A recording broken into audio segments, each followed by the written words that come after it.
그 남자는 가구를 만드는 사람이 아니라 서한그룹의 사라진 상속자입니다. 세 번째 혼인 서약이 시작되기 직전 예식장 뒤편 문이 열리며 검은 정장을 입은 남자가 낮고 또렷한 목소리로 말했다. 성수동의 작은 갤러리를 빌려 꾸민 결혼식장은 한순간 얼어붙었다. 하객이라 부를 사람도 많지 않았다.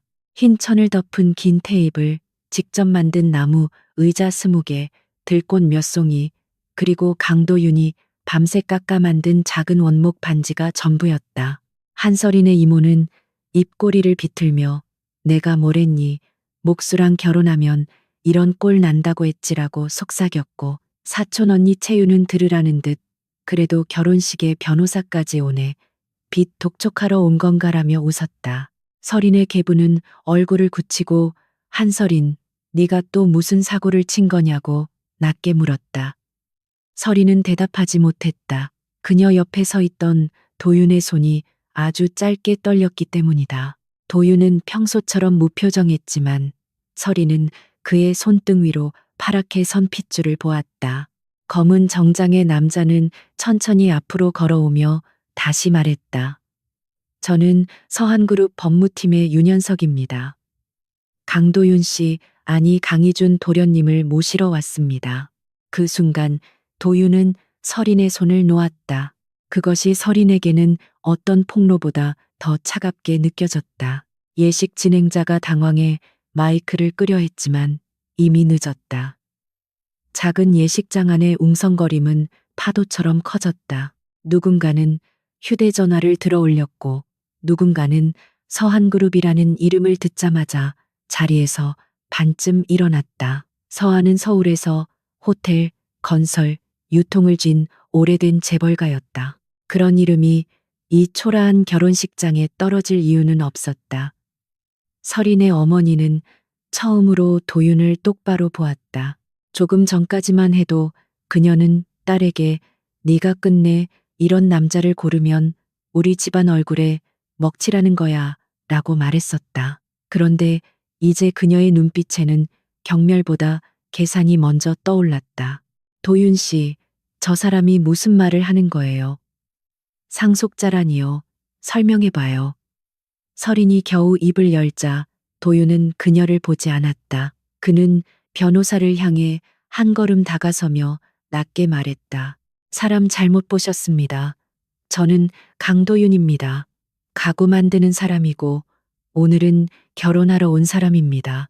윤 변호사는 흔들리지 않았다. 도련님께서 부정하셔도 혈통 기록과 오래된 보호 기록은 사라지지 않습니다. 오늘 이 결혼식은 이미 서한 쪽에서도 알고 있습니다. 도윤의 눈빛이 그제야 날카롭게 변했다. 누가 보냈습니까? 강민재입니까? 아니면 그 집 노인입니까? 설이는 숨을 삼켰다. 그는 모른다고 하지 않았다. 그는 이미 이름을 알고 있었다.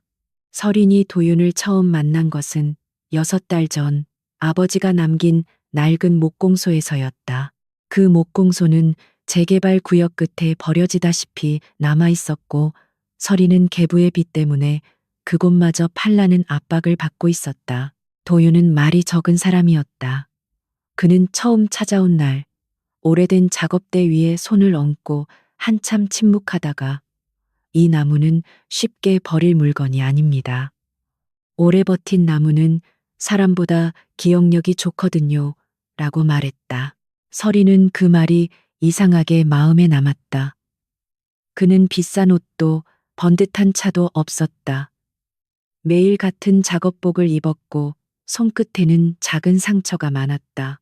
사람들은 그를 가난한 목수라고 불렀지만 설인에게 그는 적어도 거짓말을 하지 않는 사람처럼 보였다. 가족들이 그녀에게 정략 맞선을 강요하고 실패한 거래처럼 그녀의 인생을 재단할 때 도윤은 단 한 번도 그녀를 불쌍하게 보지 않았다. 그래서 설이는 그의 청혼을 받아들였다. 사랑이라 부르기에는 서툴렀고 도피라 부르기에는 너무 따뜻했다. 그런데 지금 그 남자의 눈앞에 서한그룹의 변호사가 서 있었다.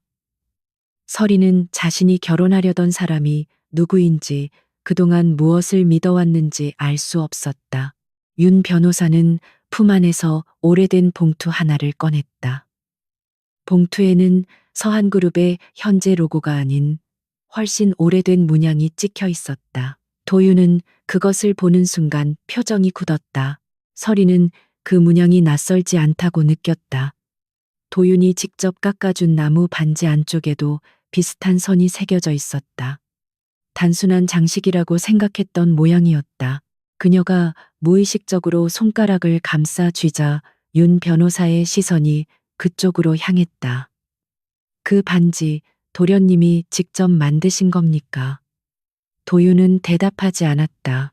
윤 변호사는 서린을 향해 예의를 갖춘 듯 고개를 숙였지만 그의 목소리는 급했다. 한서린 씨, 지금 이 자리에서 당장 결정하셔야 합니다. 이 결혼은 단순한 혼인이 아닐 수 있습니다. 서한 쪽에서는 강도윤 씨를 가짜로 몰 준비를 끝냈습니다. 서린의 어머니가 그 말을 놓치지 않았다. 가짜라니요. 그럼 진짜일 수도 있다는 뜻인가요? 조금 전까지 부끄럽다며 딸의 손을 놓던 여자가 어느새 앞으로 다가왔다. 서린은 그 모습을 보며 쓰게 웃을 뻔했다. 사람의 태도는 돈 냄새보다 빠르게 변했다. 하지만 도윤은 여전히 서린을 보지 않았다. 그것이 그녀를 더 아프게 했다. 왜 말하지 않았어요? 서린의 목소리는 작았지만 예식장 안에서 가장 선명했다. 도윤은 그제야 그녀를 돌아보았다. 그의 눈에는 죄책감과 두려움이 얽혀 있었다. 말할 수 없었습니다. 그럼 오늘은 말할 수 있어요. 저 사람은 당신을 도련님이라고 불렀고 당신은 그 이름을 알고 있었어요. 강희준이 누구예요? 도윤은 입술을 굳게 다물었다. 서린의 사촌 언니 채윤이 비웃듯 끼어들었다. 서린아, 너 진짜 대단하다. 목수인 줄 알고 결혼했는데 재벌 상속자면 인생 역전이네. 아니면 사기 결혼이고. 계부는 즉시 채윤을 밀치며 도윤 앞으로 나섰다. 강서방, 아니 강도련님이라고 불러야 하나. 우리 서린이가 고생을 많이 했습니다. 결혼식은 계속 진행하시죠. 가족끼리 나중에 조용히 얘기하면 됩니다. 서린은 그 말에 얼굴이 창백해졌다. 가족이라는 사람들이 방금 전까지 그녀의 결혼을 실패라고 부르더니 이제는 팔리지 않은 주식을 움켜쥐듯 그녀를 붙잡으려 했다. 도윤은 계부를 차갑게 바라보며 말했다. 서린 씨를 거래처럼 부르지 마십시오. 그 한마디는 그녀를 보호하는 말이었지만 동시에 더 깊은 질문을 남겼다. 그는 그녀를 지키려 하면서 왜 가장 중요한 진실은 숨겼을까? 예식장 한쪽 벽에는 서린의 아버지가 생전에 만든 작은 혼례상이 놓여 있었다. 흰 꽃과 촛대 아래 진한 호두나무 결이 조용히 빛났다. 서린은 아버지가 마지막까지 지키려 했던 목공소를 떠올렸다.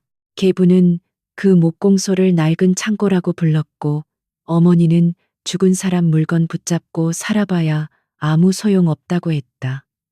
하지만 도윤만은 달랐다.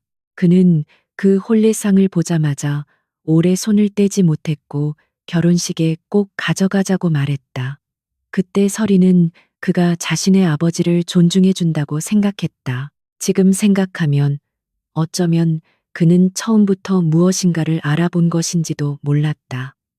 윤 변호사도 그 혼례상에서 시선을 떼지 못했다. 그는 천천히 다가가 나무 옆면에 작은 흠집을 살폈다. 이건 한목 공방의 숨김짜임입니다. 이 기술은 오래전 서안가 별채 가구를 맡았던 장인들만 썼습니다. 도윤이 낮게 경고했다. 그 손 떼십시오. 윤 변호사는 멈추지 않았다. 도련님, 저도 늦었습니다. 하지만 오늘 이 자리에서 사라지시면 강민재 전무가 먼저 움직일 겁니다. 당신은 내일부터 사기꾼이 됩니다. 서린은 강민재라는 이름을 마음속에 새겼다. 누군가 이 결혼식을 알고 있었고 누군가 도윤이 돌아오지 못하게 만들려 하고 있었다. 그때 예식장 밖에서 낯선 남자 둘이 들어오려 했다. 윤 변호사의 얼굴이 급히 굳었다. 도윤은 본능적으로 설인 앞을 막았다. 그 짧은 움직임은 너무 익숙했다. 그는 언제나 위험 앞에서 먼저 몸을 세웠다. 하지만 설이는 그의 등 뒤에 숨고 싶지 않았다. 그녀는 천천히 그의 팔을 밀어내고 앞으로 나섰다. 저는 오늘 결혼하러 왔어요. 누군가의 상속 분쟁에 끌려오려고 온 게 아니에요. 그러니까 여기 있는 모든 사람은 휴대전화 내려놓으세요.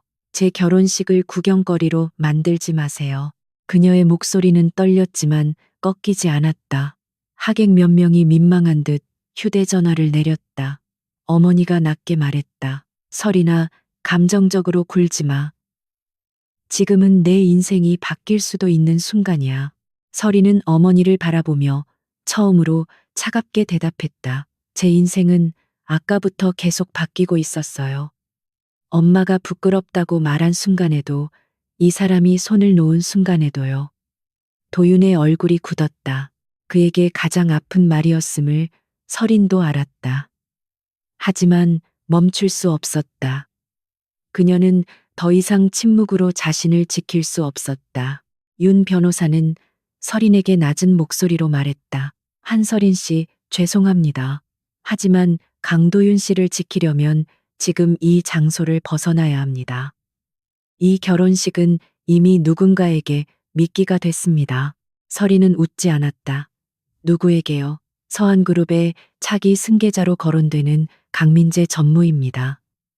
그는 강도윤 씨가 나타나는 순간 자신이 평생 쌓은 모든 자리를 잃는다고 생각합니다. 도윤은 거칠게 숨을 내쉬었다. 그 사람 이름을 이 사람 앞에서 꺼내지 마십시오. 언제까지 숨기실 겁니까? 도련님이 숨는 동안 저분도 함께 다칩니다. 윤 변호사의 말은 날카로웠고 도윤은 반박하지 못했다. 설이는 그 침묵에서 답을 보았다. 그녀는 도윤에게 한 발 다가갔다. 당신이 정말 강희준인지 아니면 강도윤인지 지금 당장 증명하라는 게 아니에요.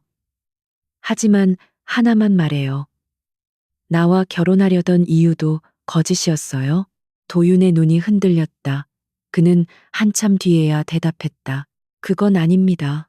당신에게만은 거짓말하고 싶지 않았습니다. 설인의 입술이 파랗게 식었다. 하고 싶지 않았다는 말은 결국 했다는 뜻이네요. 그 말에 도윤은 처음으로 고개를 숙였다. 도윤은 조용히 원목 반지를 빼서 손바닥 위에 올렸다.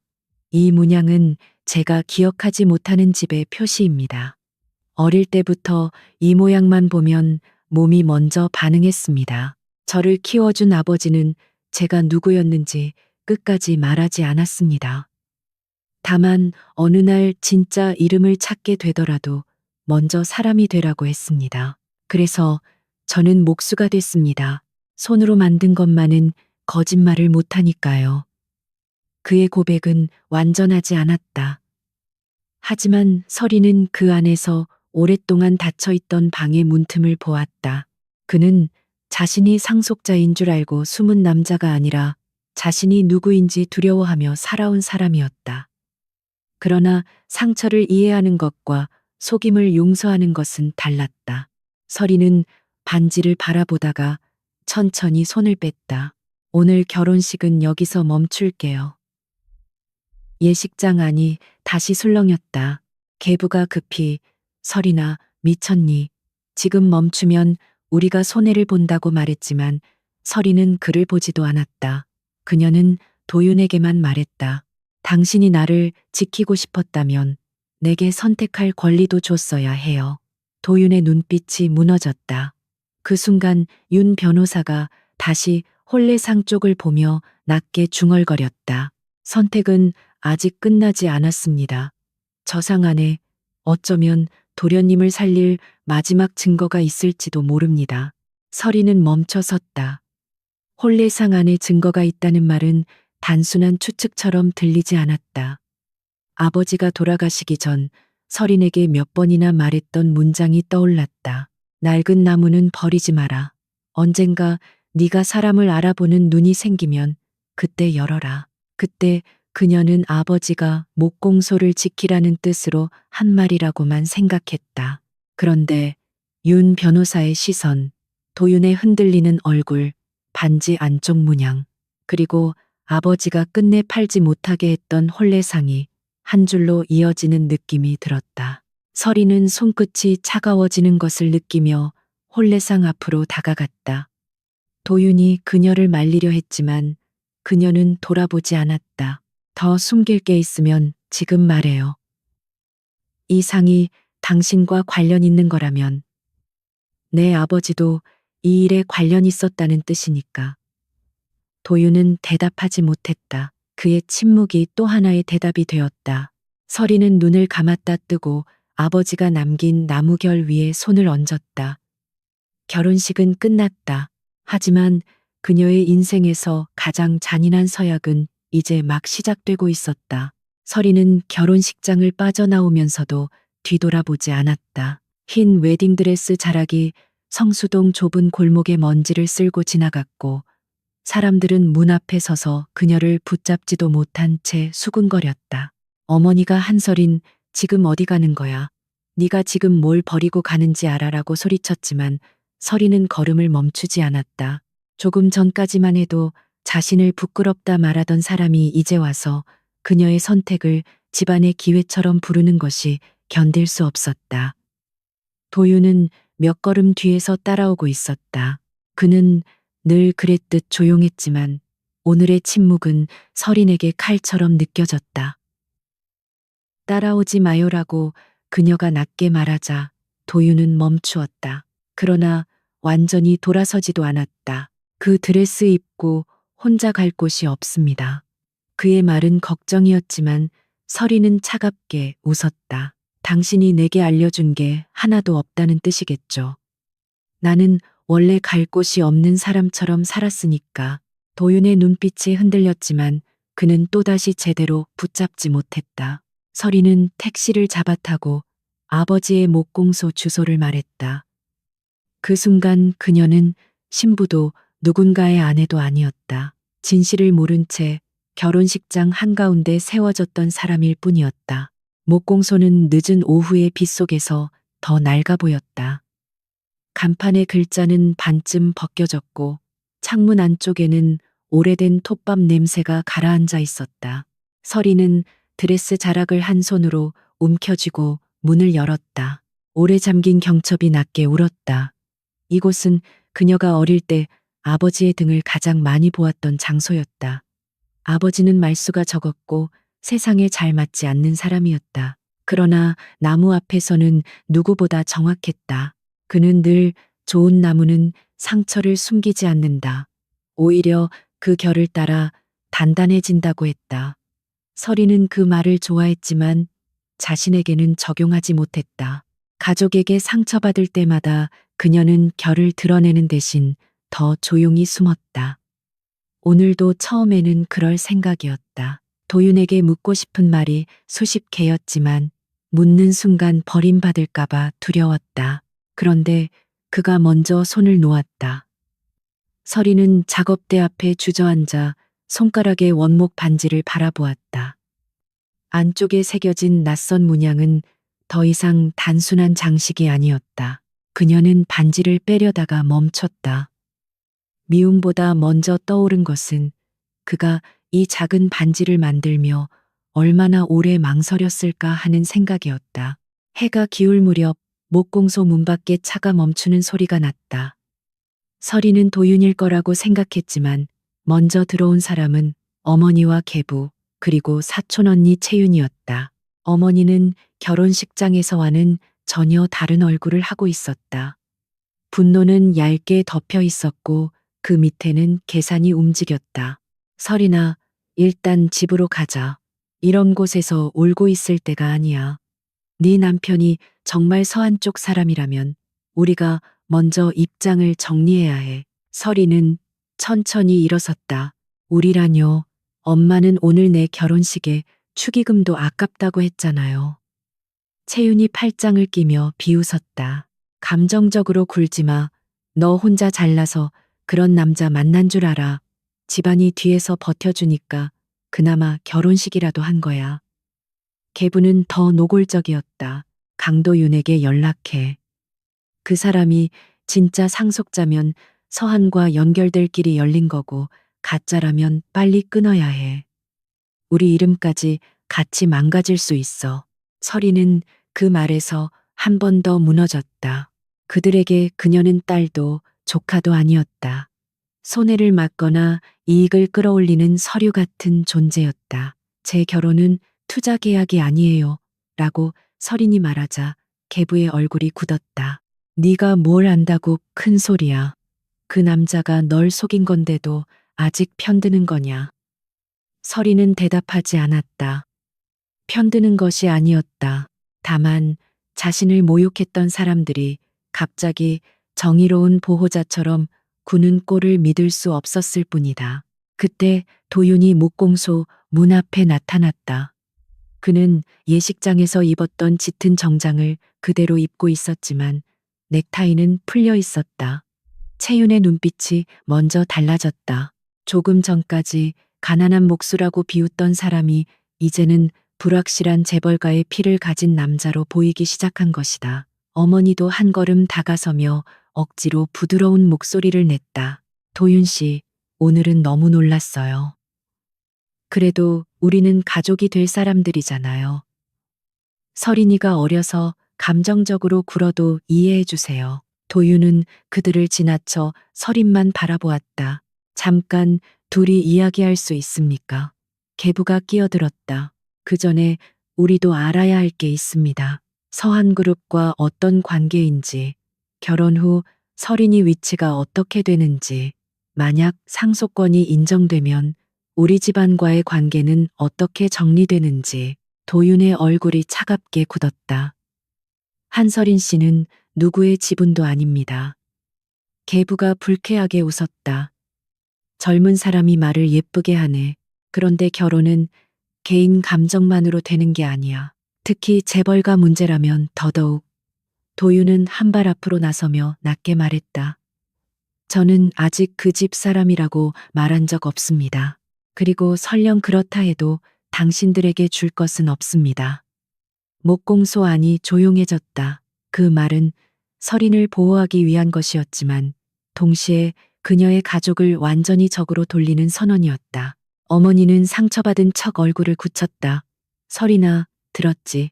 저 남자는 벌써 우리를 무시하고 있어. 네가 저런 사람 믿고 살 수 있겠니? 서린은 피곤하게 눈을 감았다가 떴다. 엄마, 오늘 나를 제일 먼저 무시한 건 엄마였어요. 어머니의 입술이 떨렸다. 그러나 반박하지 못했다. 채윤이 대신 날카롭게 말했다. 너 진짜 착각하지 마. 저 사람이 상속자면 너는 그냥 운 좋게 붙은 여자고 가짜면 같이 끝나는 거야. 어느 쪽이든 네가 혼자 판단할 일 아니야. 서리는 그 말을 듣는 순간 이상하게 마음이 선명해졌다. 평생 그녀가 들었던 말들이 모두 같은 방향을 가리키고 있었다. 너는 혼자 선택할 수 없다. 너는 혼자 책임질 수 없다. 너는 누군가에게 붙어야만 가치가 있다. 그녀는 천천히 고개를 저었다. 나가주세요.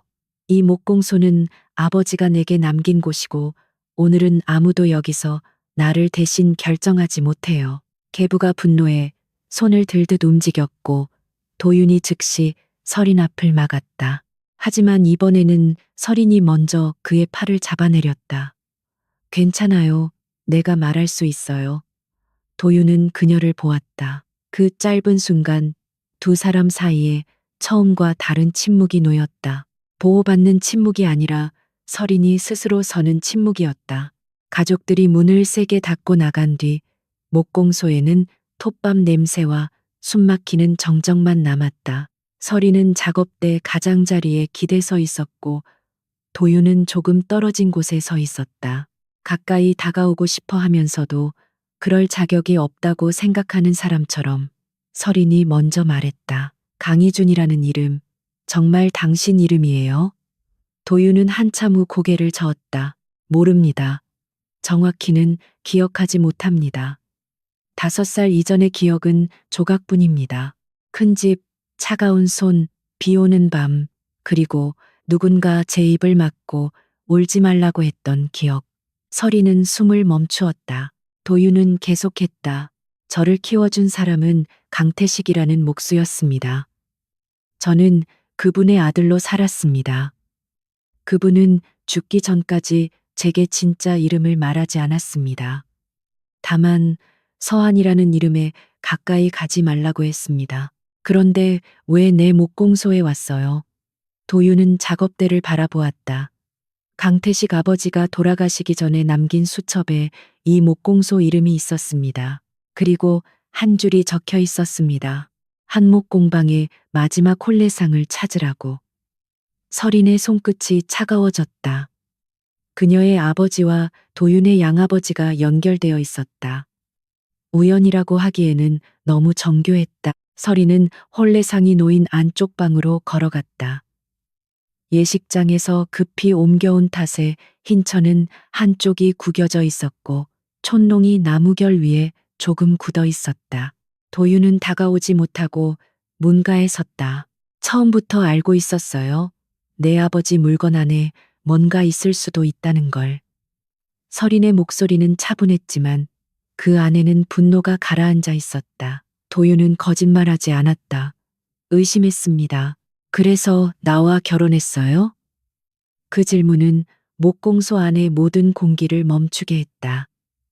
도윤은 즉시 대답하려 했지만 목소리가 나오지 않았다. 서리는 그 침묵이 두려웠다. 차라리 아니라고 단호하게 말해주길 바랐다. 한참 뒤 도윤이 낮게 말했다. 처음에는 당신에게 접근한 이유가 그 목공소 때문이었습니다. 하지만 결혼을 결심한 이유는 아니었습니다. 서리는 웃지도 울지도 못했다. 그 말이 위로가 될 거라고 생각해요? 아닙니다.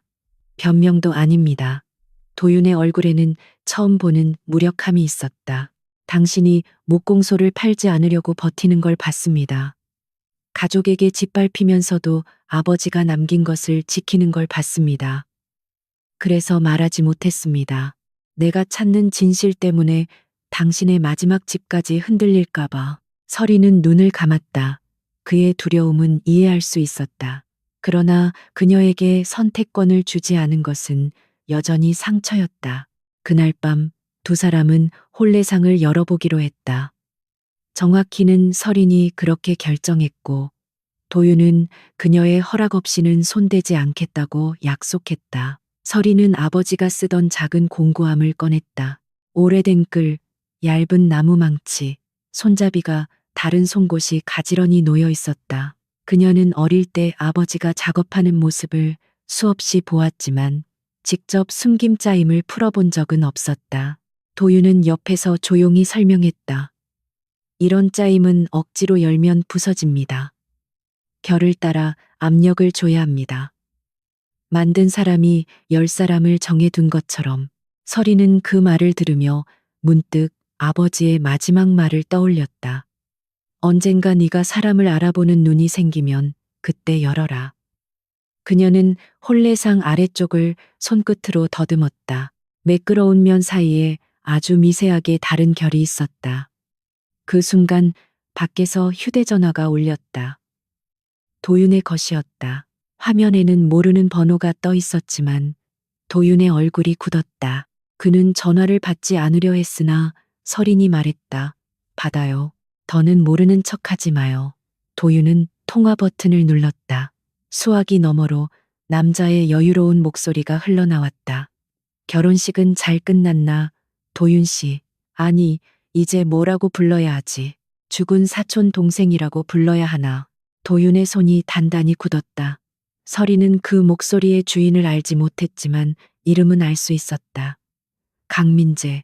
전화 너머의 남자는 웃고 있었다. 윤 변호사가 쓸데없는 짓을 했더군. 하지만 착각하지 마. 네가 가지고 있는 건 아무것도 없어.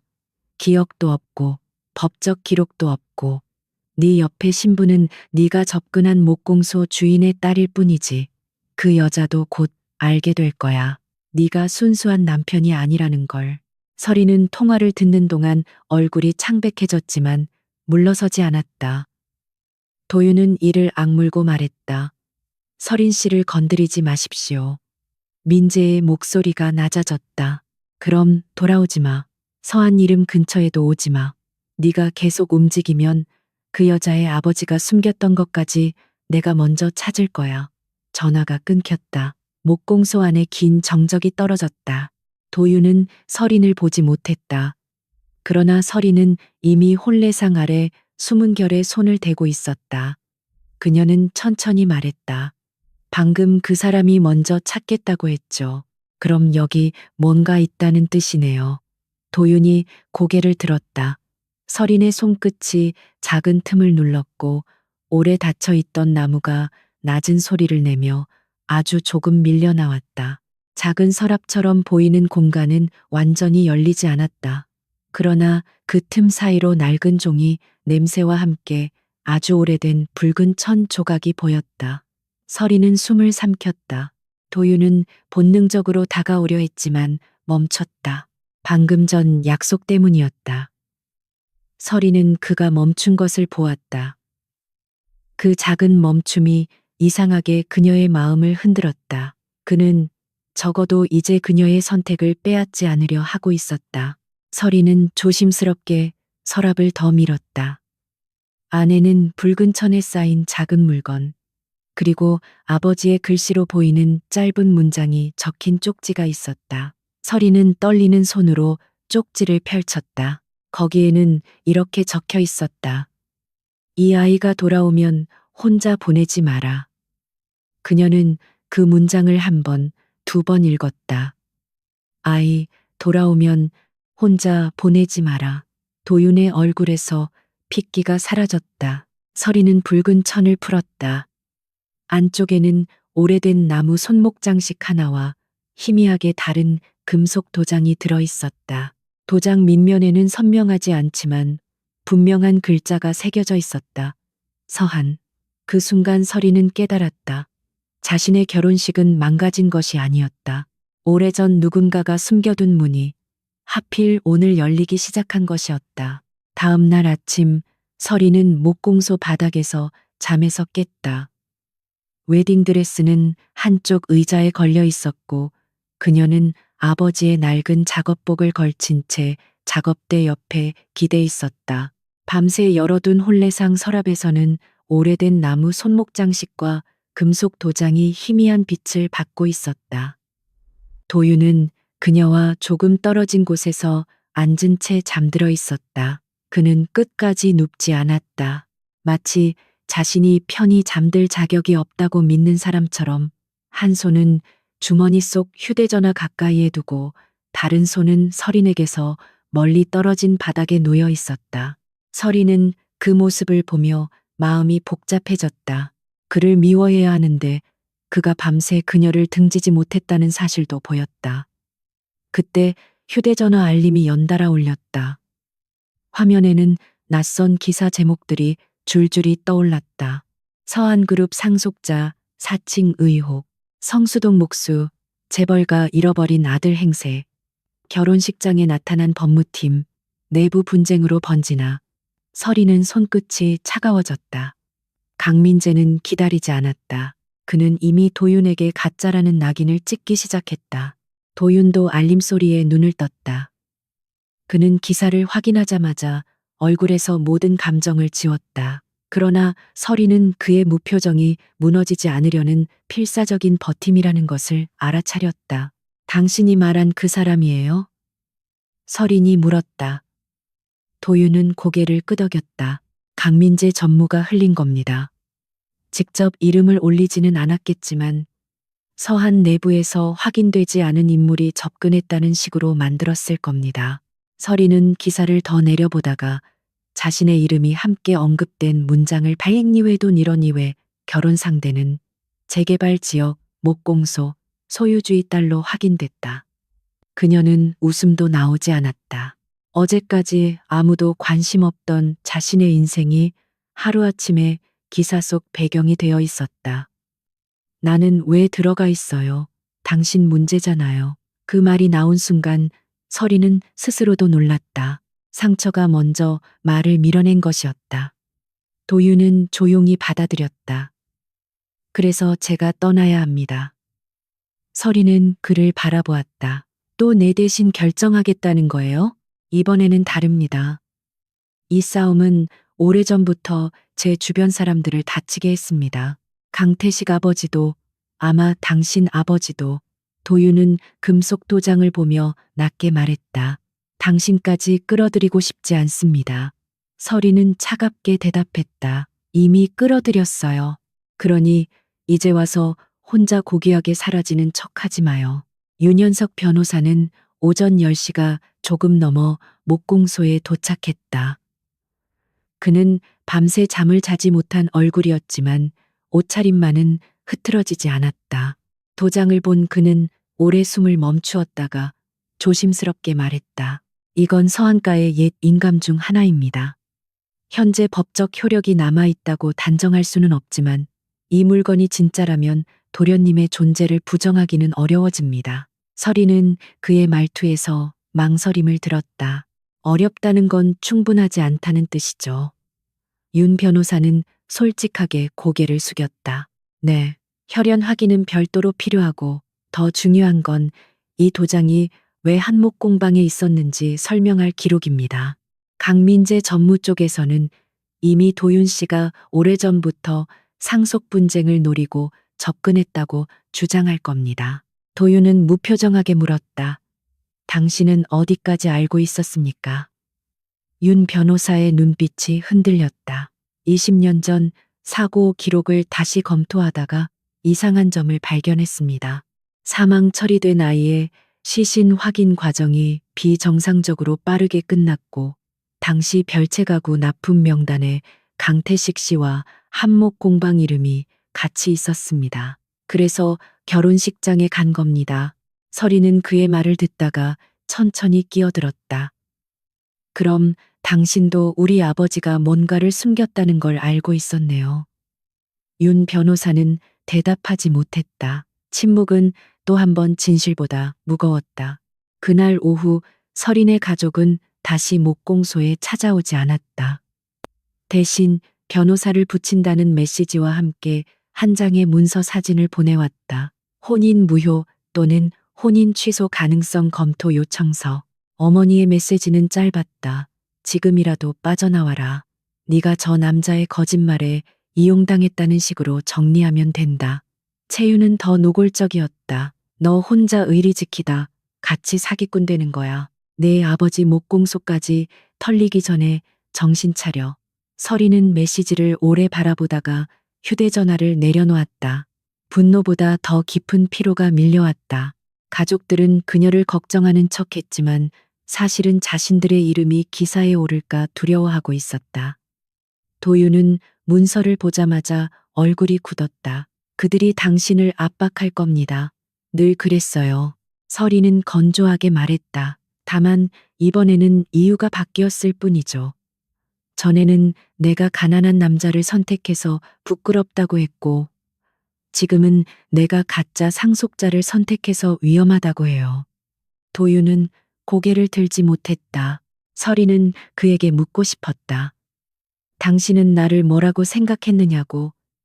목공소의 열쇠를 가진 여자였는지, 아니면 정말 곁에 두고 싶었던 사람이었는지. 그러나 그 질문을 꺼내면 자신이 더 초라해질 것 같아 입술을 깨물었다. 저녁 무렵 서한그룹 본사에서 긴급 이사회가 열린다는 소식이 들렸다. 윤 변호사는 참석해야 한다며 도윤에게 함께 가자고 했다. 지금 가지 않으면 강민재 전무 쪽에서 공식 입장을 먼저 굳힐 겁니다. 도윤 씨를 정체불명의 사칭자로 규정하고 향후 법적 대응까지 발표할 수 있습니다. 도윤은 잠시 서린을 보았다. 그 시선에는 부탁도 사과도 이별도 섞여 있었다. 저는 갑니다. 하지만 서린 씨는 여기 계십시오. 서린은 즉시 대답했다. 싫어요. 도윤의 목소리가 단단해졌다. 당신이 가면 그들이 당신을 공격할 겁니다. 당신 아버지 이름까지 끌어내릴 수 있습니다. 이미 기사에 내 이름이 나왔어요. 이미 아버지 목공소가 언급됐어요.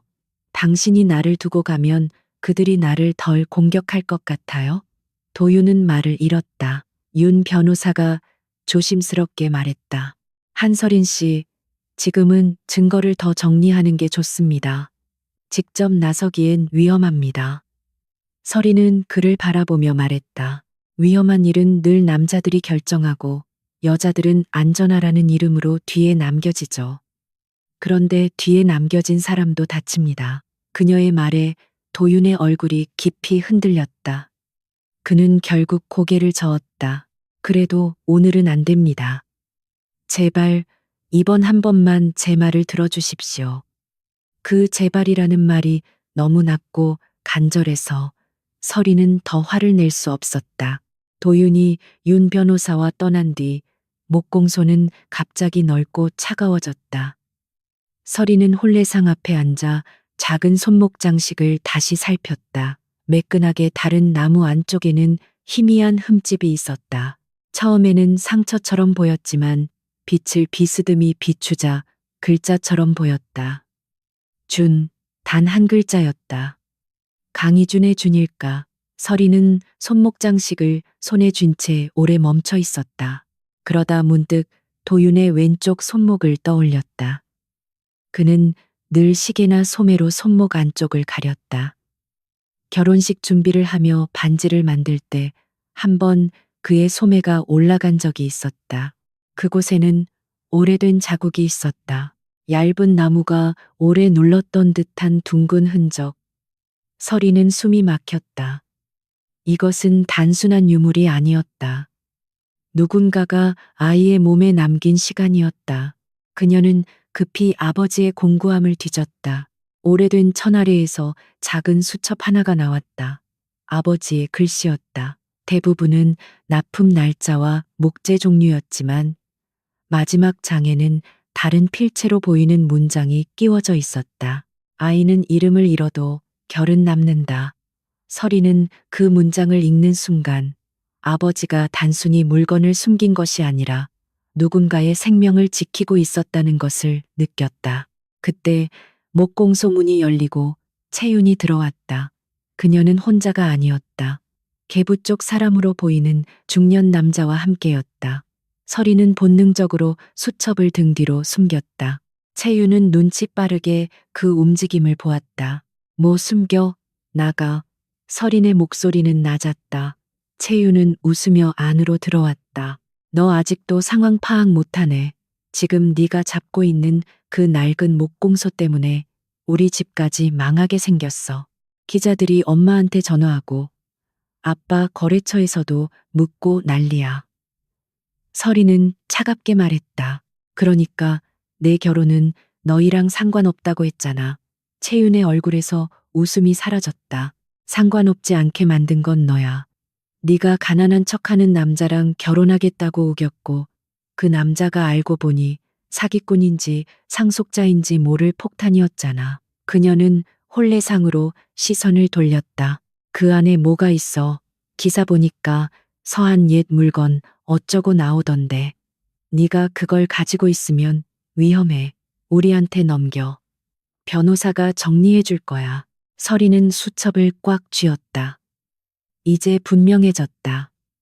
가족들은 그녀를 구하려는 게 아니라 자신들에게 유리한 쪽에 증거를 팔 준비를 하고 있었다. 서리는 천천히 말했다. 너희한테 줄 건 없어. 채윤은 한 걸음 다가와 서린의 팔을 잡았다. 착한 척 그만해. 너 혼자 정의로운 척 해봐야 아무도 고마워하지 않아. 그 남자도 결국 너를 이용했잖아. 처음부터 이 목공소 때문에 접근했다며. 그 말은 정확히 아픈 곳을 찔렀다.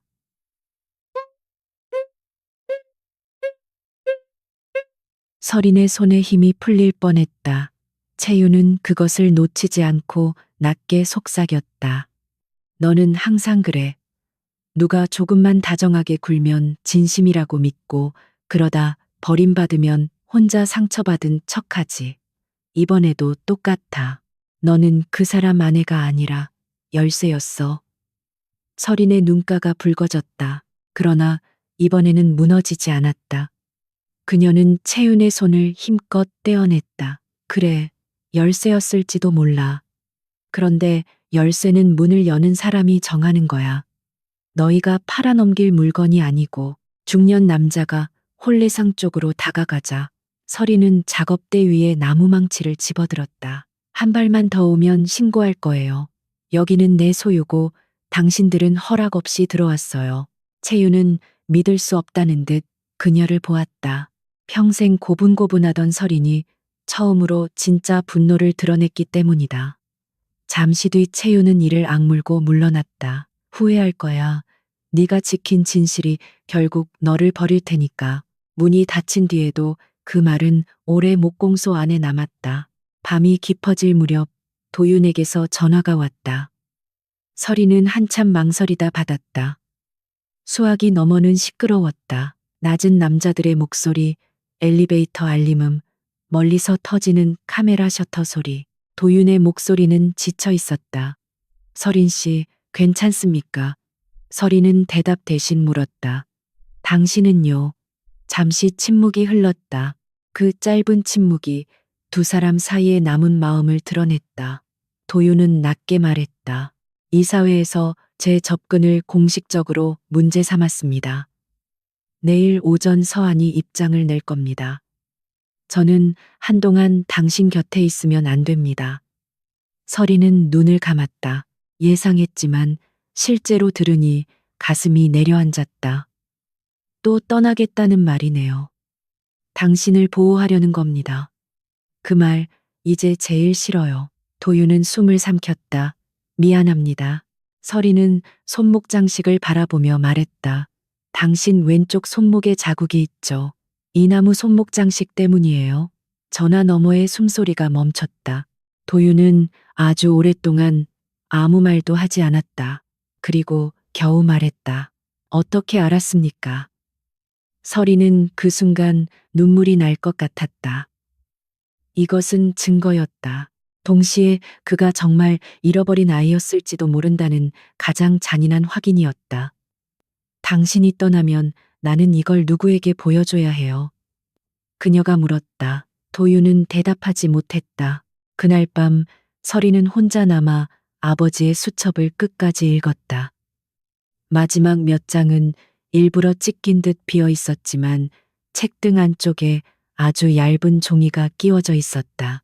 그녀는 송곳 끝으로 조심스럽게 틈을 벌렸다. 종이에는 오래전 찍힌 작은 사진 한 장이 붙어 있었다.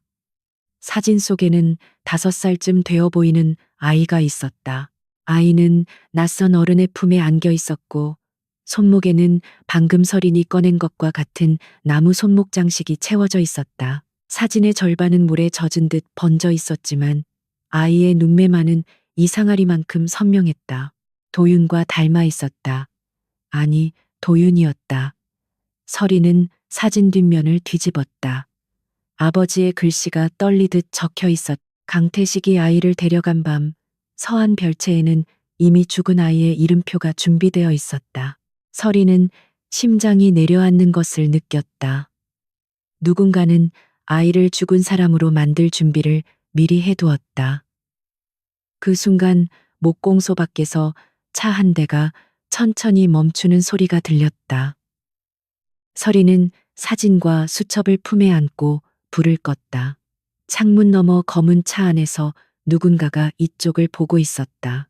그녀는 처음으로 분명히 알았다. 진실은 도윤만의 과거가 아니었다. 이제 그녀가 숨거나 열어야 할 문이 되었다. 서리는 새벽까지 목공소 불을 끄지 않았다. 창밖에 멈춰있던 검은 차는 한참 뒤 사라졌지만 그것이 오히려 더 불길했다. 누군가가 그녀를 지켜보고 있었고 누군가가 그녀의 손에 무엇이 있는지 알고 있었다. 그녀는 도윤에게 전화하지 않았다. 그가 또 보호라는 이름으로 그녀를 말릴 것이 분명했기 때문이다. 대신 아버지의 수첩, 작은 사진, 나무 손목 장식, 금속 도장을 낡은 천에 싸서 작업대 위에 올려놓았다.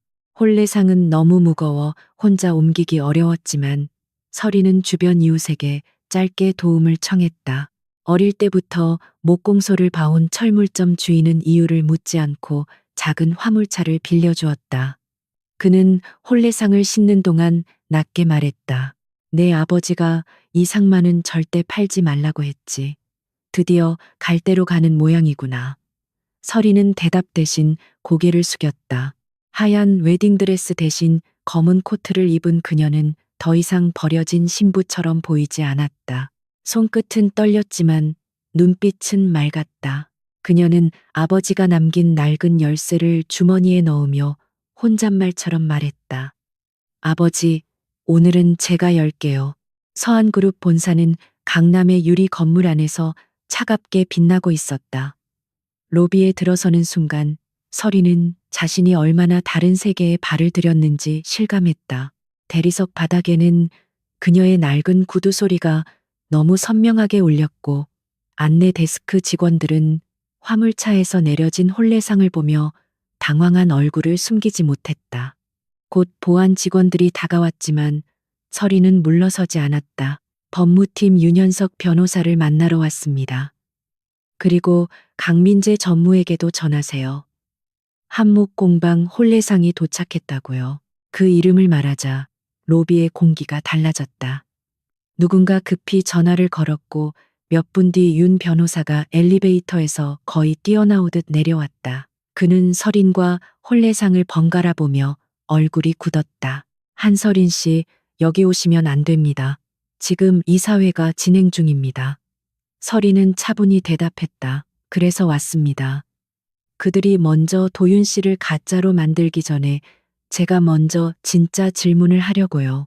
윤 변호사는 그녀를 말리려 했지만 서린의 손에 들린 수첩을 보는 순간 말을 잃었다. 그는 그 글씨를 알아본 듯 했다. 오래전 자신이 찾고도 놓쳤던 문이 그녀의 손에 있었다. 이사회 회의실 문이 열렸을 때 안쪽의 시선은 서린을 사람으로 보지 않았다. 낯선 여자, 목공소 주인의 딸, 결혼식장에서 이름이 언급된 불편한 변수, 그 정도였다. 긴 테이블 끝에 앉아있던 강민재는 예상보다 젊고 단정했다. 그는 웃고 있었지만 눈은 전혀 웃지 않았다. 여기가 어디라고 홀레상까지 끌고 옵니까? 결혼식이 끝나지 않아서 이어서 하자는 겁니까? 몇몇 임원이 낮게 웃었다. 서리는 그 웃음을 흘려보냈다. 회의실 한쪽에는 도윤도 있었다. 그는 자리에서 벌떡 일어났고 그의 얼굴에는 분노보다 두려움이 먼저 지나갔다. 왜 왔습니까? 여긴 당신이 올 곳이 아닙니다. 서리는 그에게 다가가지 않고 그대로 말했다. 또 그 말이에요. 내가 올 곳인지 아닌지 이번에는 내가 정할게요. 도윤의 입술이 굳었다. 민재는 그 장면을 놓치지 않았다. 보셨습니까? 두 사람이 입을 맞추지 못하고 있습니다. 이 여자는 목공소를 지키기 위해, 저 남자는 서한의 이름을 얻기 위해 서로를 이용한 겁니다. 서리는 민재를 똑바로 보았다. 이용이라는 말을 그렇게 잘하는 걸 보니 많이 해본 사람 같네요. 회의실에 웃음이 멈췄다. 민재는 표정을 바꾸지 않았지만 목소리는 낮아졌다. 한서린 씨, 당신이 가진 물건이 뭔지는 모르겠지만 조심하는 게 좋습니다. 오래된 물건 하나로 상속권을 흔들 수 있다고 생각한다면 착각입니다. 오히려 당신 부친이 어떤 불법적인 은닉에 관여했는지 드러날 수도 있습니다. 서리는 그 말을 기다렸다는 듯 수첩을 펼쳤다. 그래서 제가 직접 설명하겠습니다. 이 홀레상은 제 아버지 한기석이 만든 마지막 작품입니다. 하지만 구조는 아버지 혼자 만든 방식이 아닙니다. 여기 숨긴 짜임은 강태식이라는 목수의 방식과 결합되어 있습니다. 억지로 열면 부서지고 만든 사람이 정해둔 결을 따라 눌러야 열립니다. 한 임원이 불쾌하게 말했다. 우리가 목공 수업을 들으러 모인 줄 압니까? 서리는 흔들리지 않고 홀레상 옆면을 손끝으로 짚었다. 이 짜임은 최근에 만들 수 없습니다. 나무가 수축한 방향과 칠이 스며든 깊이가 다릅니다. 새로 파낸 흔적이라면 안쪽 결이 밝아야 하는데 이 안쪽도 바깥과 같은 시간만큼 어두워졌습니다. 그러니까 이 안의 물건은 어제 넣은 게 아닙니다. 윤 변호사는 조용히 고개를 들었다. 그녀가 감정으로만 온 것이 아니라는 것을 그제야 회의실 사람들도 알기 시작했다. 도윤은 설인을 바라보며 아무 말도 하지 못했다. 그는 평생 자신이 남을 지켜야 한다고 믿었다. 강태식이 죽은 뒤에는 더 그랬다. 자신이 곁에 둔 사람은 언젠가 다친다고, 그러니 먼저 멀어지는 것이 유일한 책임이라고 생각했다. 그런데 설이는 그의 뒤에 숨지 않았다. 오히려 그가 외면했던 진실 앞에 먼저 섰다. 민재는 손끝으로 테이블을 두드리며 말했다. 그럴듯하군요. 하지만 결국 그 물건들이 강도윤 씨 것이라는 증거는 없습니다. 낡은 도장, 손목 장식, 사진 모두 조작 가능합니다. 게다가 한설인 씨는 강도윤 씨와 결혼하려던 사람입니다. 이해 관계자죠. 설이는 조용히 사진을 꺼냈다. 맞아요. 저는 이해 관계자입니다. 그래서 오늘 도윤 씨를 위해서가 아니라 제 아버지를 위해 말합니다. 당신이 우리 아버지를 불법 은닉자로 만들려고 했으니까요. 그녀는 사진 뒷면의 글씨를 윤 변호사에게 건넸다. 윤 변호사는 글씨를 읽고 얼굴이 창백해졌다. 죽은 아이의 이름표가 준비되어 있었다. 그 한 문장이 회의실에 떨어지자 민재의 눈빛이 처음으로 흔들렸다. 아주 짧았지만 설이는 놓치지 않았다. 강민재 전무님. 설이는 그의 흔들림을 향해 한 발 더 들어갔다. 어젯밤 저에게 사람을 보냈죠. 목공소 앞에 검은 차가 있었습니다. 오늘 아침에는 제 가족에게 혼인 취소를 권유하는 문서가 갔고요. 우연이라고 하실 건가요? 민재는 웃었다. 피해망상이 심하시군요. 재벌가 이름이 걸리면 누구나 신중해집니다. 당신 가족이 현명했던 것뿐입니다. 그때 회의실 문이 다시 열리고 설인의 계부와 채윤이 들어왔다. 설인은 잠깐 숨이 막혔다. 민재가 준비한 카드였다. 채윤은 일부러 떨리는 얼굴을 하고 말했다. 설인이는 예전부터 아버지 목공소를 지키려고 무리했어요. 강도윤 씨가 접근한 뒤로는 이상한 말을 믿기 시작했고요. 저희 가족은 걱정돼서 온 겁니다. 계부는 더 단정적으로 말했다. 그 혼례상 안에 물건이 언제 들어갔는지 저희도 모릅니다. 설인이가 최근에 목공소에서 뭘 만지는 걸 봤습니다. 설인은 그들을 바라보다가 천천히 웃었다. 아프지만 놀랍지는 않았다. 평생 그녀를 의심하던 사람들이 오늘도 같은 일을 할 뿐이었다. 아버지 물건을 팔라고 했던 분들이 오늘은 아버지 이름을 걱정하네요. 참 늦은 효심이에요. 민재는 그 틈을 놓치지 않았다. 보셨습니까? 가족도 믿지 못하는 증거입니다. 강도윤 씨와 한설인 씨가 결혼식을 이용해 서한에 접근하려 했다는 의혹은 충분합니다. 도윤이 더는 참지 못하고 앞으로 나섰다. 나를 공격하십시오. 이 사람에게 손대지 마. 민재는 차갑게 웃었다. 아직도 주인공인 줄 아나 봐. 너는 존재 자체가 의혹이야. 죽었다던 아이가 갑자기 살아 돌아왔고, 하필 목공소 딸과 결혼하려 했고, 하필 그 목공소에서 증거가 나왔어. 이보다 더 좋은 사기 각본이 어디 있지. 도윤의 주먹이 굳었다. 그러나 설인이 그의 앞을 막았다. 이번에는 그녀가 그를 지켰다. 강민재 씨, 당신은 계속 같은 실수를 해요. 모든 사람이 당신처럼 자리를 얻기 위해 움직인다고 믿는 것. 민재의 눈이 가늘어졌다. 설이는 혼례상 아래 숨은 서랍을 완전히 열었다. 그리고 가장 안쪽 얇은 나무판처럼 보였던 바닥을 손톱으로 두드렸다. 빈소리가 났다. 그녀는 아버지 공구함에서 가져온 작은 끌로 가장자리를 눌렀다. 딸깍. 회의실 안에 모두가 숨을 멈추었다. 나무판 아래에는 작고 오래된 녹음 장치가 있었다. 먼지와 시간에 덮여 있었지만 윤 변호사는 그것을 보는 순간 테이블을 짚었다. 이건 20년 전 별채에서 쓰던 소형 기록 장치입니다. 당시 서한 내부 회의 기록용으로 일부 사용됐습니다. 민재의 얼굴에서 미소가 사라졌다. 서리는 떨리는 손으로 장치를 들었다. 이게 작동할지는 모릅니다. 하지만 이 안에 뭐가 들어있는지 당신은 아는 것 같네요. 민재가 처음으로 언성을 높였다. 그만하십시오.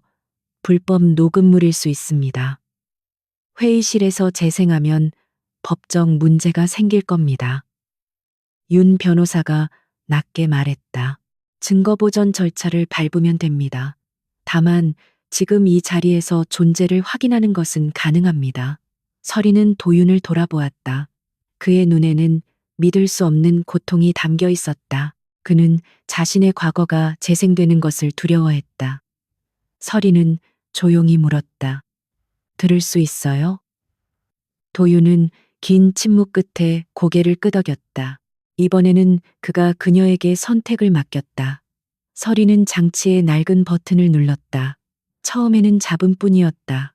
그러다 거친 숨소리와 함께 한 남자의 목소리가 흘러나왔다. 아이를 데려가. 오늘 밤 이 집에서 그 아이는 죽은 사람이 되어야 한다. 회의실 안의 공기가 산산이 갈라졌다. 녹음 속 다른 남자가 울먹이며 말했다. 회장님께서 아이를 살리라고 하셨습니다. 강태식, 네가 데리고 나가라. 한목 공방 쪽으로 옮기면 며칠은 숨길 수 있다. 이어 어린아이의 울음소리, 문이 거칠게 닫히는 소리, 그리고 더 낮은 목소리가 이어졌다. 이준 도련님 손목에 나무 팔찌를 빼지 마. 훗날 살아 돌아오면 그게 첫 번째 증거가 될 거다. 도윤은 비틀거리며 테이블을 짚었다. 서리는 본능적으로 그의 팔을 잡았다.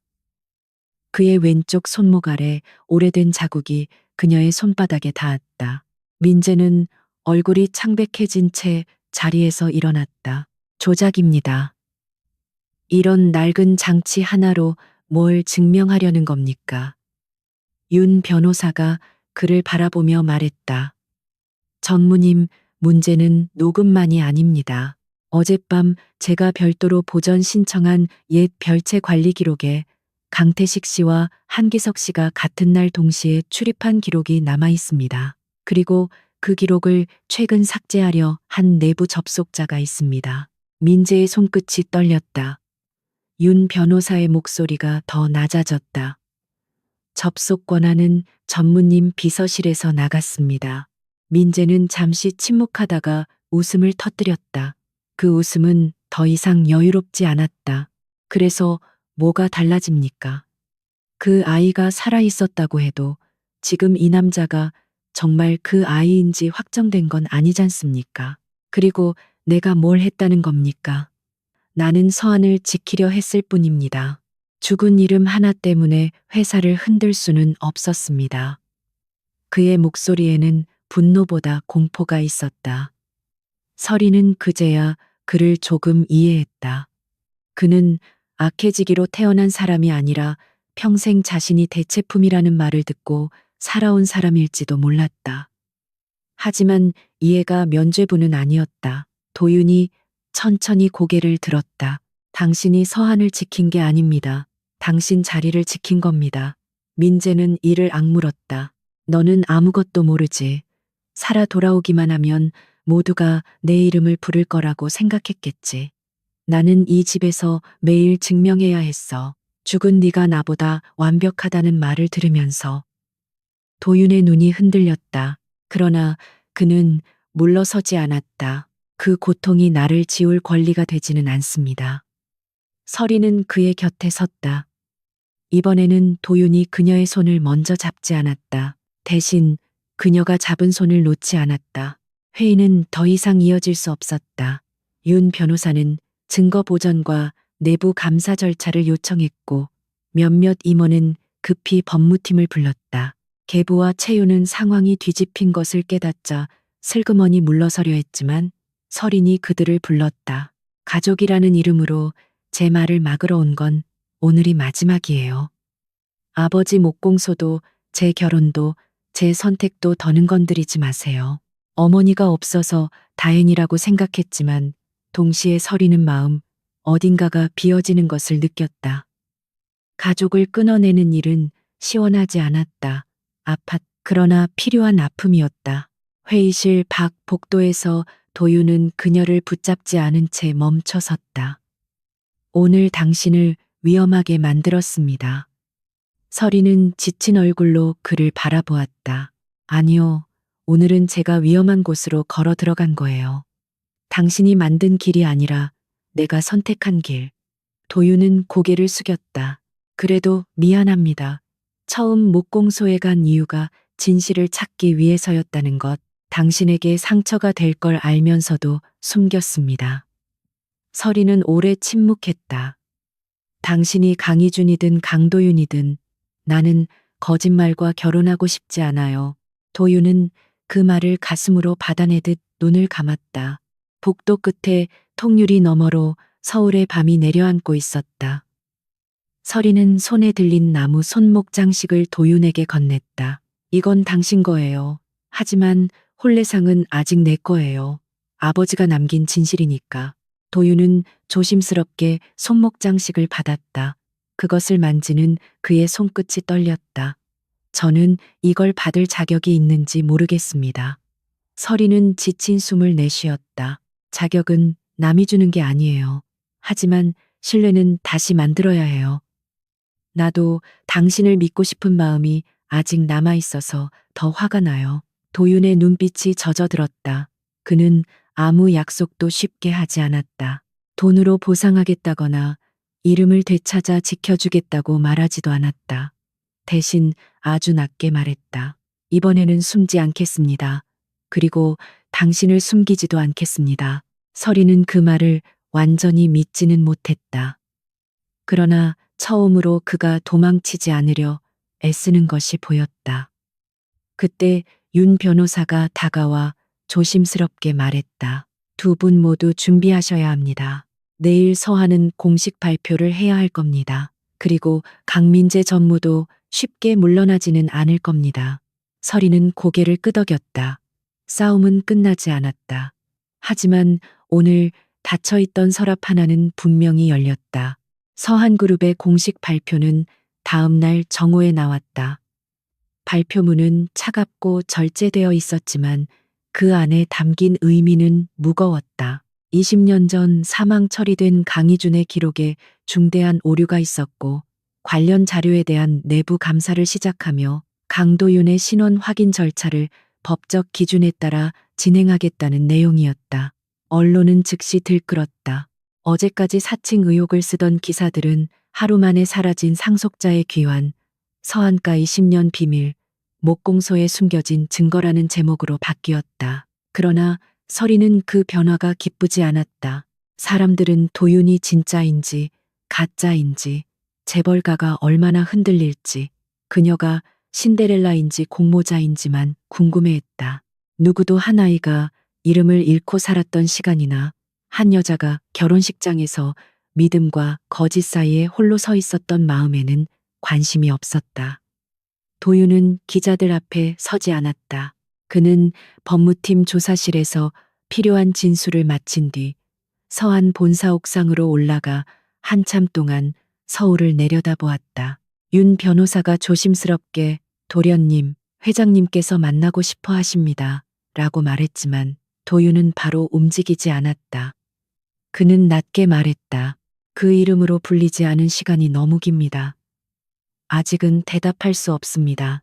서리는 같은 시간 목공소에 있었다. 혼례상은 서한 본사에서 증거 보전 절차를 마치고 다시 돌아왔고 그녀는 아버지의 작업대 위에 남은 먼지를 천천히 닦았다. 어머니에게서는 여러 번 전화가 왔지만 받지 않았다. 채유는 메시지로 사과 비슷한 말을 보냈다. 그때는 다들 놀라서 그랬어. 우리도 너 걱정돼서 한 말이야. 서리는 그 문장을 오래 보다가 삭제했다. 미움이 아주 사라진 것은 아니었다. 그러나 이제 그녀는 그 미움에 매달려 자기 삶을 설명하고 싶지 않았다. 오후 늦게 어머니가 직접 목공소에 찾아왔다. 예전처럼 날카로운 얼굴이었지만 오늘은 문턱 앞에서 쉽게 들어오지 못했다. 설이나 엄마가 어제는 너무 놀라서 그랬어. 네가 이렇게 큰일에 휘말릴 줄 몰랐잖니. 그래도 가족끼리는 풀어야지. 설이는 손에 든 천을 내려놓고 어머니를 바라보았다. 엄마가 풀고 싶은 건 내 상처예요. 아니면 엄마 체면이에요. 어머니의 얼굴이 굳었다. 말을 왜 그렇게 하니? 설이는 조용히 대답했다. 평생 그렇게 말하는 법을 못 배웠거든요. 늘 참는 법만 배웠어요. 그런데 이제는 참지 않으려고요. 어머니는 한동안 아무 말도 하지 못했다. 설이는 문을 더 열어주지 않았다. 그것이 그녀가 처음으로 세운 경계였다. 강민재는 모든 직책에서 물러났다. 서한은 그를 즉시 버리듯 내치지는 않았지만 그의 비서실을 통해 삭제 요청이 이뤄진 기록과 목공소 주변에 사람을 보낸 정황은 내부 감사에서 빠르게 확인되었다. 민재는 마지막으로 도윤을 만나겠다고 했다. 장소는 서한 별채였다. 20년 전 모든 일이 시작된 곳, 이제는 사람이 살지 않는 차가운 집이었다. 도윤은 혼자 가려 했지만 이번에는 설인에게 먼저 말했다. 민재가 만나자고 했습니다. 당신에게 숨기고 싶지 않습니다. 설인은 잠시 그를 바라보았다. 같이 가자는 말이에요. 아니면 알려만 주는 거예요. 도윤은 서툴게 숨을 들이마셨다. 당신이 원하면 같이 가고 원하지 않으면 제가 다녀와서 전부 말하겠습니다. 설이는 그 대답을 듣고 처음으로 희미하게 웃었다. 작은 변화였지만 두 사람에게는 큰 변화였다. 별채에서 만난 민재는 어제보다 훨씬 초췌해 보였다. 그는 도윤을 보자마자 비웃으려 했지만 입꼬리만 조금 움직였을 뿐이었다. 이제 속이 시원하냐. 죽은 사람이 살아 돌아와서 산 사람 인생을 다 망가뜨렸으니. 도윤은 조용히 말했다. 형 인생을 망가뜨린 건 내가 돌아온 게 아니라 형이 나를 계속 죽은 사람으로 두려했던 선택입니다. 민재는 대답하지 못했다. 별채 거실에는 오래된 가족 사진들이 내려져 있었다. 그 빈 자국만 벽에 남아 있었다. 민재는 그 자국을 보며 낮게 웃었다. 나는 어릴 때부터 내 사진이 없는 방에서 내 이야기를 들었다. 죽은 아이가 얼마나 영리했는지, 회장님이 얼마나 아꼈는지, 네가 살아있었다면 서한이 달라졌을 거라는 말. 나는 숨쉬는 사람인데도 늘 죽은 너보다 부족했어. 그의 목소리는 분노로 시작했지만 끝에는 오래 눌린 비참함이 묻어났다. 설이는 그를 용서할 수 없었지만 그가 왜 무너졌는지는 이해할 수 있었다. 도윤도 마찬가지였다. 그는 한참 침묵하다가 말했다. 그래서 형이 나를 지워야 했습니까? 민재의 눈가가 붉어졌다. 처음에는 너라고 믿지 않았어. 정말이야. 그런데 네가 목공소에 나타났다는 보고를 받았을 때 알겠더라. 내가 평생 두려워한 이름이 결국 돌아왔다는 걸. 도윤은 손목에 찬 나무 장식을 내려다보았다. 나는 돌아오고 싶어서 돌아온 게 아닙니다. 내가 누구인지 몰라서 온 겁니다. 그리고 내가 찾은 건 자리보다 나를 살리려고 위험을 감수한 사람들의 이름이었습니다. 민재는 고개를 돌렸다. 그 말 앞에서 그는 더 이상 자신을 피해자로만 세울 수 없었다. 그의 결말은 극적인 몰락이 아니라 자신이 만든 선택을 하나씩 인정해야 하는 긴 추락이었다. 며칠 뒤 신원 확인 결과가 나왔다. 강도윤은 강희준이 맞았다. 법적 절차는 아직 남아 있었지만 서한가 안에서 그 사실을 부정할 수 있는 사람은 없었다. 회장은 병실에 가까운 조용한 집무실에서 도윤을 만났다. 늙은 남자는 오랫동안 말을 잇지 못했다. 살아 있었구나. 그 한마디에는 반가움보다 죄책감이 더 많았다. 도윤은 감정 없이 서 있는 듯 했지만 손끝은 미세하게 떨렸다. 회장은 눈을 감았다. 내가 너를 지켰다고 생각했다. 믿을 사람에게 맡기고 때가 되면 찾겠다고 생각했다. 그런데 그때가 너무 늦었다. 도윤은 오래 침묵하다가 말했다. 저를 지킨 건 회장님이 아니라 강태식 아버지였습니다. 그리고 한기석 선생님이 남긴 증거였습니다. 회장은 그 말을 받아들였다. 그는 도윤에게 즉시 후계 자리를 제안하지 않았다. 대신 이사회 앞에서 과거 기록을 바로잡고 강태식과 한기석의 이름을 공식 감사 보고서에 남기겠다고 약속했다. 도윤은 그 약속만 받고 물러섰다. 권력은 그에게 아직 낯선 옷이었다.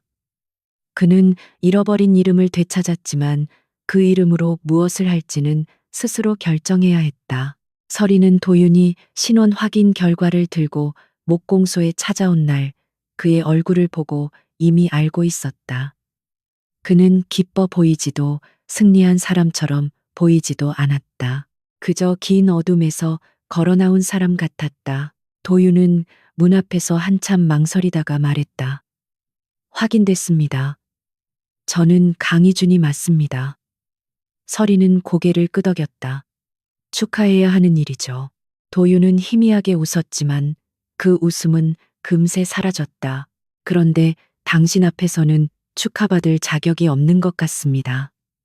그는 주머니에서 원목 반지를 꺼냈다. 결혼식장에서 그녀에게 끼워주려던 반지였다. 이 반지를 다시 드리고 싶었습니다. 하지만 오늘 보니 이건 아직 제가 드릴 수 없는 것 같습니다. 이 안에는 제 비밀만 있고 당신의 선택은 없었습니다. 서리는 말없이 그 반지를 바라보았다. 그 작은 나무 안에 처음의 설렘, 속임, 보호, 상처가 모두 얽혀 있었다. 그녀는 천천히 손을 뻗어 반지를 받았다. 그리고 작업대 위에 올려놓았다. 나도 이걸 다시 낄 수 없어요. 그날의 나는 너무 모르고 있었으니까. 도윤의 눈빛이 어두워졌지만 그는 받아들였다. 서리는 이어 말했다. 하지만 버리지는 않을 거예요. 이것도 우리가 지나온 시간이니까. 도윤은 그날 목공소에 남아도 되느냐고 묻지 않았다. 대신 작업대 옆에 앉아 낡은 나무 조각 하나를 꺼냈다. 서린의 아버지가 남긴 자투리였다. 그는 그것을 만지며 조심스럽게 말했다. 새 반지를 만들고 싶습니다. 이번에는 당신이 보는 앞에서 당신이 싫다고 하면 멈추면서. 서리는 그를 바라보다가 공구함을 밀어주었다. 그럼 제대로 만들어봐요. 대충 만들면 안 받아요. 그 말은 용서가 아니었다. 하지만 완전한 거절도 아니었다. 도윤은 아주 천천히 고개를 끄덕였다. 며칠 동안 그는 목공소에 와서 반지를 깎았다. 서리는 옆에서 아버지의 장부를 정리했고 두 사람은 필요할 때만 말을 했다. 침묵은 예전처럼 숨기는 침묵이 아니었다. 같은 공간에서 각자의 상처를 만지는 시간이었다. 어느 날 도윤은 반지 안쪽에 무엇을 새길지 물었다. 서리는 잠시 생각하다가 말했다. 이름 2개를 새겨요. 강도윤과 강희준 둘 중 하나를 지우지 말고. 도윤은 그녀를 오래 보았다. 그 말은 그가 가장 듣고 싶었지만 누구에게도 기대하지 못했던 대답이었다. 그는 상속자이기 전에 목수였고 잃어버린 아이이기 전에 살아남은 사람이었다. 서리는 그 모두를 보겠다고 말하고 있었다. 시간은 아주 조금씩 제자리를 찾았다. 서한은 강민재의 권한을 정지하고 내부 기록 조작에 관여한 사람들을 조사했다. 민재는 형사 고소와 이사회 징계를 피하지 못했지만 도윤은 그를 파멸시키기 위해 추가로 움직이지 않았다. 내가 해야 할 일은 그 사람을 무너뜨리는 게 아니라 그 사람이 지은 이름들을 되돌리는 겁니다. 도윤은 그렇게 말했다. 서리는 그 말을 들으며 그가 정말 달라지고 있음을 느꼈다. 예전에 그는 모든 걸 혼자 짊어지고 사라지려 했겠지만 이제는 상처를 책임지는 방식이 도망이 아니라는 것을 배우고 있었다. 서린 역시 변했다. 목공소 재개발 계약을 거절하고 아버지의 공방을 작은 가구, 수리 작업실로 다시 열었다. 사람들은 한때 그녀를 상속자의 아내라고 불렀지만 그녀는 간판에 한목공방이라는 이름을 다시 걸었다. 어머니는 몇 번 더 찾아왔고 설이는 매번 짧게 만났다.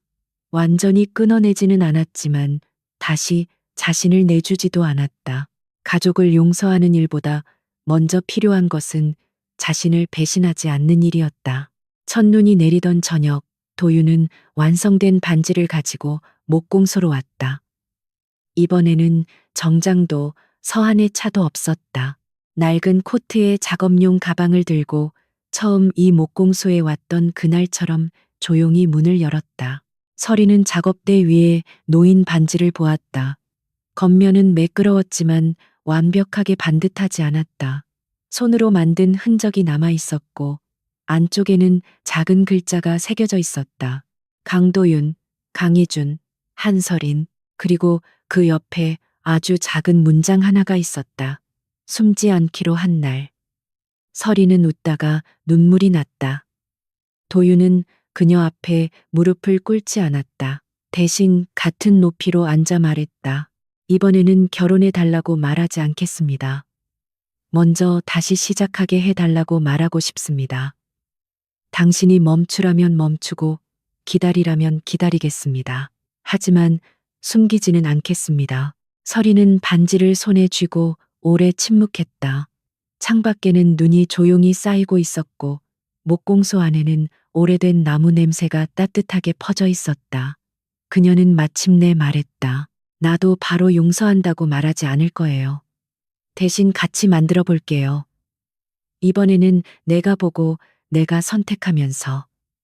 도유는 눈을 감았다 뜨며 웃었다. 그 웃음은 처음으로 가볍고도 슬펐다. 그들의 두 번째 결혼식은 훨씬 나중에 열렸다. 화려한 호텔도 서한의 이름을 앞세운 하객 명단도 없었다. 한목공방 마당에 직접 만든 의자들이 놓였고 윤 변호사는 멀찍이 서서 조용히 박수를 쳤다. 회장은 건강이 좋지 않아 오래 머물지 못했지만 강태식과 한기석의 이름이 적힌 작은 목패 앞에 고개를 숙였다. 어머니는 끝까지 어색했지만 이번에는 딸을 부끄럽다고 말하지 않았다. 그것만으로도 충분하지는 않았지만 시작으로는 모자라지 않았다. 설이는 도윤의 손에 새 반지를 끼워주며 낮게 말했다. 당신이 가구를 만드는 사람이라서 좋았어요. 상속자라서가 아니라. 도윤은 그녀의 손을 잡고 대답했다. 나는 당신이 나를 상속자로 만든 게 아니라 사람으로 돌아오게 했다고 생각합니다. 사람들은 그 말을 듣지 못했지만 설이는 들었다. 오래전 닫힌 서랍에서 시작된 진실은 마침내 누군가의 권력이 아니라 두 사람의 선택으로 끝났다. 그녀는 더 이상 가난한 목수와 결혼한 불쌍한 딸도 재벌 상속자를 잡아놓은 좋은 여자도 아니었다. 그는 더 이상 죽은 이름으로 도망치던 아이도 모든 것을 혼자 감당하려던 남자도 아니었다. 그들은 늦게 도착한 사랑 앞에서 처음으로 같은 방향을 보고 서 있었다. 며칠 뒤 마을회관에서는 서륜과 주민들이 참석한 공개 설명회가 열렸다. 예전에는 하은을 앞에 세워 목공소 매각 서류에 도장을 찍게 하려던 바로 그 장소였다. 이번에는 하은이 직접 서류를 들고 앞에 섰다. 그녀가 제안한 것은 거대한 리조트의 부활이 아니었다.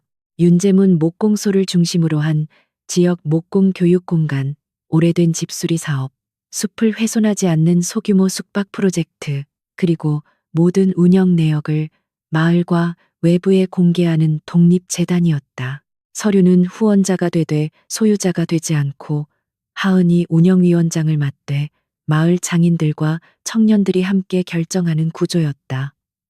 이장은 손을 들고 조심스럽게 말했다. 그러면 우리 마을에도 일자리가 생기는 겁니까? 하은은 그를 똑바로 보았다. 생깁니다. 하지만 누군가의 땅을 빼앗거나 누군가의 이름을 더럽혀서 만드는 일자리는 아닙니다. 회관 안은 조용했다. 예전 같으면 누군가 비웃었을 말이었다. 하지만 이제 아무도 웃지 못했다. 하은은 말을 이었다. 사과는 말로 끝나지 않습니다. 앞으로 이곳에서 일하고 싶다면 먼저 윤재문 목수에게 했던 말을 각자 기억해야 합니다. 설명회가 끝난 뒤 마을 사람 몇 명이 목공소 앞에 모였다. 가장 먼저 고개를 숙인 것은 예전부터 하은에게 모진 말을 가장 크게 하던 떡집 아주머니였다. 그녀는 손수건을 쥐고 하은아, 내가 네 아버지한테 못할 말을 많이 했다. 남들이 그러니까 나도 그런 줄 알았다. 미안하다라고 말했다. 그 말은 완벽하지 않았다.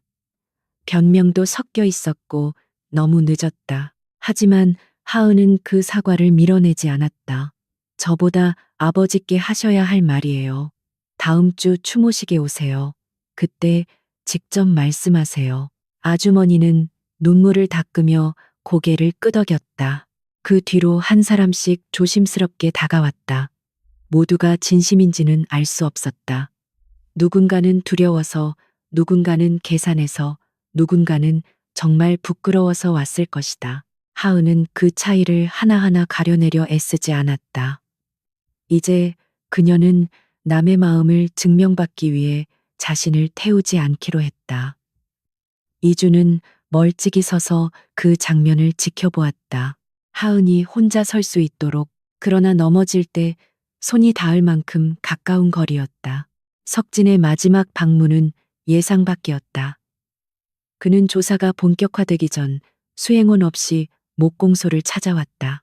양복은 여전히 반듯했지만 얼굴은 며칠 사이에 깊게 패여 있었다. 하은은 이준을 부르지 않고 그를 맞았다. 석진은 작업대 위의 나무 조각들을 바라보다가 낮게 말했다. 윤재문은 끝까지 고집스러운 사람이었지. 형도 그랬고. 하은은 대꾸하지 않았다. 석진은 씁쓸하게 웃었다. 나는 늘 늦었다. 아버지는 형만 보았고 회사 사람들도 형의 이상을 말하면서 결국 현실은 내가 감당하길 원했지. 그래서 증명하고 싶었다. 내가 더 강하고 내가 더 회사를 살릴 수 있다고. 하은은 차갑게 말했다. 그래서 사람 목숨을 비용으로 계산했나요? 석진은 잠시 눈을 감았다. 그때는 사고가 날 줄 몰랐다. 하은은 바로 답했다. 제 아버지는 알았어요. 당신 형도 알았고요. 몰랐던 게 아니라 듣지 않은 거예요. 그 말에 석진은 처음으로 아무 변명도 하지 못했다. 그는 돌아서기 전 문가에 서 있던 이준과 마주쳤다. 네 아버지처럼 살지 마라. 이상만 붙잡으면 결국 다친다. 이준은 조용히 대답했. 작은 아버지처럼 살면 더 많은 사람이 다칩니다. 석진은 희미하게 웃었지만 그 웃음에는 더 이상 힘이 없었다. 추모식은 아버지가 가장 좋아하던 산 아래에서 열렸다. 예전에는 하은 혼자 작은 상을 차리고 돌아오던 자리였지만 이번에는 목공소 앞마당에 사람들이 모였다. 명희도 검은 옷을 입고 왔고 강태호의 이름이 새겨진 작은 목패를 윤재문의 목패 옆에 놓았다. 두 이름은 12년 만에 처음으로 같은 자리에서 부끄럽지 않게 불렸다. 명희는 사람들 앞에서 직접 고개를 숙였다. 서륜의 이름으로 윤재문 목수와 그 가족에게 깊이 사과드립니다. 이 사과는 보상으로 끝나지 않고 기록과 제도로 남기겠습니다. 하은은 그 말을 들으며 아버지의 사진을 바라보았다. 사진 속 아버지는 여전히 투박하게 웃고 있었다. 병수도 왔다. 그는 사람들 뒤에 서 있다가 끝날 무렵 하은에게 다가와 작은 종이를 내밀었다. 목공소 매각을 위해 자신이 이장과 주고받았던 돈과 약속을 적은 자필 진술서였다. 미안하다. 이 말로 안 되는 거 안다. 그래도 이건 내야 할 것 같아서. 하은은 종이를 받았다. 용서한다는 말은 하지 않았다. 다만 이건 조사위원회에 제출할게요 라고 말했다. 그것이 지금 그녀가 줄 수 있는 가장 정직한 대답이었다. 추모식이 끝난 뒤 하은은 목공소 안쪽 방에서 웨딩드레스를 꺼냈다. 흙이 묻은 자락은 그대로였고 실밥도 조금 풀려 있었다. 이주는 문가에서 그것을 보며 조심스럽게 물었다. 버릴 겁니까? 하은은 고개를 저었다. 아니요, 고칠 거예요. 그날이 부끄러워서가 아니라 그날 내가 도망치지 않았다는 걸 기억하려고요. 그녀는 드레스 자락에 묻은 흙을 털지 않고 찢어진 부분에 작은 나무잎 모양 자수를 놓기 시작했다. 이주는 한참 바라보다가 낮게 말했다. 다시 결혼식을 올리고 싶습니다. 이번에는 누구에게 보여주기 위해서가 아니라 당신이 원한다면. 하은은 바늘을 멈추지 않은 채 말했다. 이번엔 서륜차 몇 대가 오든 안 오든 상관없어요. 대신 조건이 있어요. 이주는 긴장한 얼굴로 그녀를 보았다. 하은은 아주 작게 웃었다. 거짓말하지 않기. 나를 위해서라는 말로 숨기지 않기. 내가 약해 보여도 먼저 물어보기. 이준의 눈빛이 젖었다. 약속합니다. 그리고 당신도 약속해줘요. 혼자 버티다 무너질 때까지 참지 않겠다고. 하은은 잠시 생각하다가 고개를 끄덕였다. 그건 연습해 볼게요. 몇 달 뒤, 목공소 앞마당에는 다시 흰 천막이 세워졌다. 하지만 이번 천막은 조롱을 가리는 장막이 아니었다. 아이들이 만든 작은 나무 의자들이 줄지어 놓였고 마을 장인들이 손수 다듬은 꽃받침 위에는 들꽃이 꽂혔다. 명희는 맨 앞줄에 앉아 조용히 손수건을 쥐고 있었고 마을 사람들은 예전처럼 수군거리지 않았다. 병수는 뒤쪽에 서서 고개를 숙인 채 박수를 쳤다. 완전히 용서받은 사람의 얼굴은 아니었지만 적어도 더 이상 남의 상처 위에 서려 하지 않는 사람처럼 보였다. 하은은 고친 웨딩드레스를 입고 목공소 문을 나섰다. 흙자국이 있던 자리는 작은 나무십 자수로 덮여 있었고 그 자수는 상처를 숨기기보다 상처가 있었던 자리를 기억하게 했다. 이주는 검은 맞춤, 정장 대신 하은의 아버지가 남긴 목재 단추를 단 단정한 재킷을 입고 서 있었다. 그는 그녀에게 손을 내밀기 전 조용히 물었다. 잡아도 됩니까? 하은은 웃었다. 이제야 제대로 묻네요. 그녀가 손을 내밀자 그는 조심스럽고도 단단하게 잡았다. 그 결혼식에는 화려한 축사가 없었다. 대신 하은이 직접 쓴 짧은 말이 있었다. 저는 한때 사람들이 붙인 이름으로 살았습니다. 죄인의 딸, 가난한 신부, 속은 여자. 하지만 오늘 저는 제가 고른 이름으로 여기에 섭니다. 윤재문 목수의 딸, 윤하은, 그리고 강희준의 아내가 될 사람, 이준도 마이크를 잡았다. 저는 숨는 법을 먼저 배운 사람입니다. 사랑하는 사람을 지키겠다는 핑계로 가장 중요한 말을 늦게 했습니다. 앞으로는 숨지 않겠습니다. 권력 뒤에도, 침묵 뒤에도, 사랑이라는 말 뒤에도 사람들 사이에서 조용한 박수가 일었다. 하은은 아버지의 사진이 놓인 작은 탁자를 바라보았다. 그리고 이상하게도 처음으로 아버지가 먼 곳에만 있지 않다고 느꼈다. 목공소의 나무 냄새, 이준의 손, 아이들이 앉은 의자, 명희가 고개 숙인 눈물, 그리고 사람들이 조심스럽게 건네는 사과 속에 아버지가 조금씩 돌아와 있었다. 그녀는 더 이상 세상이 자신을 어떻게 부르는지 두렵지 않았다. 결혼식이 끝난 뒤 두 사람은 목공소 뒤편 언덕에 올랐다. 멀리 마을과 숲, 그리고 아직 개발되지 않은 땅이 보였다. 앞으로 해야 할 일은 많았다.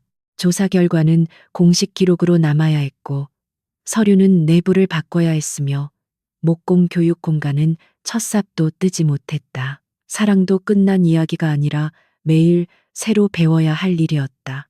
하은은 이준의 손목에 찬 깨진 시계를 보았다. 유리는 여전히 금이가 있었지만 안쪽의 빈자리는 더 이상 비밀을 숨기지 않았다. 그 시계 고치지 않을 거예요?